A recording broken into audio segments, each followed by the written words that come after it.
पान तथा और भी अनेक प्रकार के फल आदि भोज्य पदार्थों को अर्पण करके अर्घ्य देने के लिए चंद्रोदय की प्रतीक्षा करने लगी। इस बीच में यह वीरवती बाला भूख प्यास की पीड़ा से मूर्छित होकर पृथ्वी पर गिर पड़ी। भोजन कर लिया। इस प्रकार व्रत के दूषित हो जाने के कारण उसका पति मर गया। तब वीरवती ने अपने पति को मरा हुआ देखकर पुनः शिव जी का पूजन कर 1 वर्ष तक निराहार व्रत किया। वर्ष के समाप्त होने पर करक चतुर्थी का व्रत उसकी भौजाइयों ने भी किया। वह मनुष्य करवा करवा करके अपनी पत्नी को चिल्ला कर पुकारने लगा। अपने यमराज बोले कि अभी मगर की आयु शेष है, अतः मैं भी उसको मार नहीं सकता। यमराज की बात सुनकर करवा बोली, यदि आप ऐसा नहीं करोगे तो मैं आपको श्राप देकर नष्ट कर दूंगी। करवा की यह बात सुनकर यमराज भयभीत हो गए। अंततः उस पतिव्रता के साथ जाकर उसने मगर को यमलोक की ओर पहुंचा दिया। उसके पति को दीर्घायु होने का आशीर्वाद दिया। उसी दिन से ये करवा चौथ मनाई जाती है और व्रत रखा जाता है। हे करवा माता, जैसे तुमने अपने पति की रक्षा की, ऐसे ही हम सबके पतियों की रक्षा करना। प्राचीन काल में एक परिवार में 7 बहुएं थी। 6 बहुएं बहुत अमीर परिवार की थी, इस कारण उनका बहुत मान था। लेकिन 7वीं बहू के मायके में कोई न था। वह घर का सारा काम काज करती, इस पर भी कोई उसे प्यार नहीं करता। सब उसे तंग करते रहते। त्योहारों पर उसके घर से कोई भी नहीं आता था, इससे उसे बहुत दुख होता था। हर वर्ष की तरह एक बार करवा चौथ का व्रत आया। सभी बहुओं को घरों से उनके भाई करवा लेकर आए, पर छोटी बहू के घर से कोई नहीं आया। घर में सभी उसे खरी खोटी सुनाते रहे। इससे दुखी होकर वे घर से निकल पड़ी और जंगल में जाकर रोने लगी। एक नाग जो वहीं बिल में रहता था, उसका रोना सुनकर बिल से बाहर निकलकर वह उससे रोने का कारण पूछने लगा। नाग के पूछने पर छोटी बहू बोली, आज करवा चौथ है, यदि मेरा कोई भाई होता तो आज करवा लेकर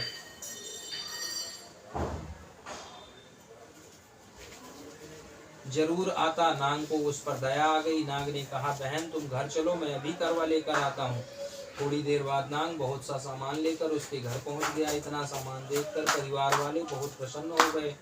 सास ने प्रसन्न होकर छोटी बहू को नाग देवता के साथ भेज दिया। नाग देवता बहू को अपने महल में ले गया और कहा, जब तक दिल चाहे यहाँ आराम से रहो, यहाँ किसी वस्तु की कमी नहीं है, पर एक बात याद रखना, सामने वाली नाद कभी मत खोलना। बहू बहुत दिनों तक महल में आराम से रहती है, परंतु एक दिन जब महल में कोई नहीं था तो उसने नाद उठाकर देखा तो बहुत से छोटे छोटे सांप के बच्चे इधर उधर भागने लगे। घबराकर उसने नाद ढक दी। घबराहट में एक सांप की पूंछ नाद के नीचे आने से कट गई। कुछ देर बाद नाग जब महल में आया तो बहू ने सब बात बताई। गलती के लिए क्षमा मांगी। नाग ने भी क्षमा कर दिया। कुछ दिन बाद छोटी बहू ने ससुराल जाने की इच्छा की तो नाग देवता ने उसे धन सोना आदि देकर विदा कर दिया। इतना धन वगैरह देखकर ससुराल वालों ने उसकी बड़ी इज्जत करनी शुरू कर दी। जिस सांप की पूंछ कटी थी उसे सब कुछ कटा कहकर तंग करते थे। एक दिन तंग आकर उसने अपनी माँ से पूंछ के कटने का कारण पूछा। माँ ने कहा, छोटी बहू के नाद उठाने और घबराहट में रखने से तेरी पूंछ कटी है। तो सांप बोला, मैं उससे बदला लूंगा। माँ ने बहुत समझाया पर वो नहीं माना और एक दिन मौका पाकर छोटी बहू के घर में घुस गया और उसे काटने का सोचने लगा। तभी उसे बहस करने की आवाज सुनाई देने लगी। छोटी बहू कसमें खाकर अपनी सास से कह रही थी, मैंने ऐसा कुछ नहीं किया। मैं कसम खाती हूँ कि मुझे कुछ कटे भाई से प्यारा कोई नहीं है। मैं उसी प्यारे भाई की कसम खाकर कहती हूँ, मैंने ऐसा नहीं किया है। कुछ कटे ने सोचा, ये मुझे इतना प्यार करती है और मैं इसे ही काटने आया हूँ। ऐसी प्यारी बहन से कैसा बदला, और चुपचाप वह घर वापस चला गया। तभी से कुछ कटा अपनी बहन छोटी बहू के लिए प्रतिवर्ष चौथ के दिन करवा लेकर जाता। वह बहन बड़े प्यार से करवा चौथ का व्रत करती। बस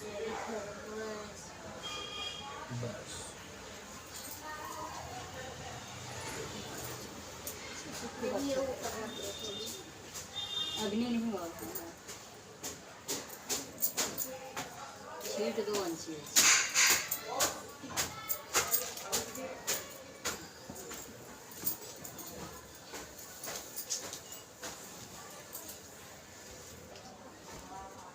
कार्तिक कर दे। जय गणेश जय गणेश जय गणेश। ग्राफर वाला पूरे कर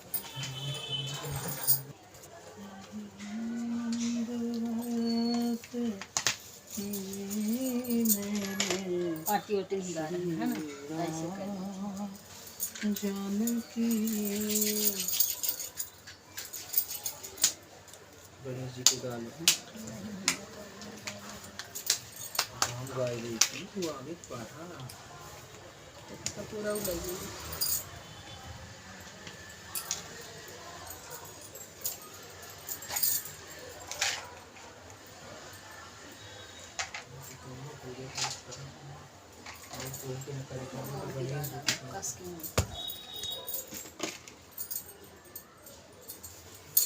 तब तक आग नहीं हुआ होता रहे तब तक आरती करना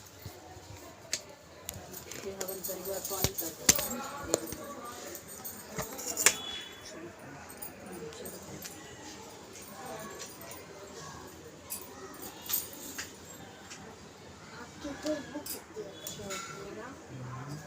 मेरे को दे दो डैडी मैं बजाऊंगी जय गणेश जय गणेश जय गणेश देवा माता जाकी पार्वती पिता महादेवा एक दंत दयावंत चार भुजाधारी माथे पर तिलक शोभे मूष की सवारी अंधन को आँख देत को माया फूल चढ़े पान चढ़े और चढ़े मेवा लड्डुअन का भोग लगे संत करे सेवा सूर श्याम शरण आए सफल बीज सेवा माता जाकी पार्वती पिता महादेवा जय गणेश जय गणेश जय गणेश देवा माता जाकी पार्वती पिता महादेवा बोलिए गणेश भगवान की जय।